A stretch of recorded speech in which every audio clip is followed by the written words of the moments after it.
Alright, anong pangalan? Sheila Haralve po. Sheila Haralve. Taga saan? Quezon, San Mateo po. Saan talaga? San Mateo? Opo, nagtuturo po kasi ako sa Quezon City. Nang? Teacher po. Ah, teacher! Palabangan din ng mga teachers ba kayo? Opo. O, kita mo, pumeso na kayo, magbubotohan na. Mga, alam niyo na, ha? Palatang, ang tawag doon, bantayan niyo na yung mga balota natin. Okay. Sila ang mga dakilang guro natin. Palapakan po natin sila. Tama! Meron kayong 60 seconds. Kayong Ballstar, ma'am, kaya... Patalbugan na! Go! Go, ma'am! Sige, yan, ma'am! Patalbugin niyo po na maayos. Hindi pwedeng binabato lang. Medyo malakas Hindi po pwede ka na, dapat. ma'am. Ay, Dito nako. po, dito po. Naku, malakas na. Ganun po. Yun! Go! Yan! Taas, lakas! Wow! Woo! Lakas po, lakas. Pag ganun. Dito ba? Dito. Yan. Patalbugin. Ganun. Yan! Nakasayang! Go! Sige, ma'am. Kaya yan. Mababa oras nyo. Mababa. Ganun.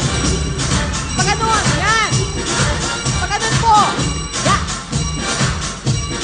Patalbugin nyo. Sige! Yes! Go! Ayan na! Ayan! Habol! For 20,000! Yeah! Oh, baba. Okay na po, ma'am. Mahabol pa eh. Sayang. Hindi bale. Nakakuha ng isa. Ma'am, meron kang 10,000! Hey!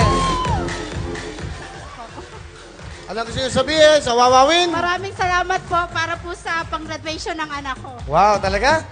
Wow, sabihin sa anak niyo. Broadcasting po siya. Ha? Broadcasting po ang course ng anak Broadcasting ko. sa anong school? UE po. Sa UE. Candidate po siya for it's either cum laude or magna. Wow!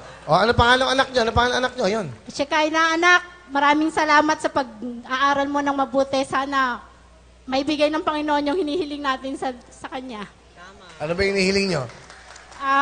Makagraduate po siya with flying colors para magkaroon siya ng magandang hanap buhay dahil puro loan po talaga ako. Sad-sad po yung sweldo ko ngayon, 3,000 na lang po monthly. Hindi ko po kasi alam kung paano ko pagkakasya yung 3,000 sa isang buwan. 3 po yung anak ko, may high school, may college, tsaka may elementary. Bali, ang hirap po talaga. Hindi ko makuha. Teacher kayo. Nagtapos kayo ng edukasyon. Ilang taong kayo nag-aaral sa college. Tapos, ang sweldo nyo magkano? Nag-loan po kasi ako para sa pag-aaral ng mga bata. Kaya sad-sad po yung sweldo Magkano ko. bang sweldo ng isang teacher? Sa ngayon pa? 18,000 po. 18,000. So, kung 3 anak mo, mahirap talagang pag-aralin sa 18. Kasi po, college yung isa, may high school, may elementary pa po. Sa high school ko po, 200 a day, yung 4,000 a month. May mga iba pa pong expenses yun. Tapos ang tuition niya po, 36,000 every sem. At least, nadidinig natin, no?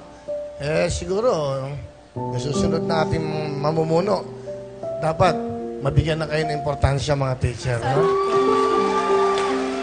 Di ba?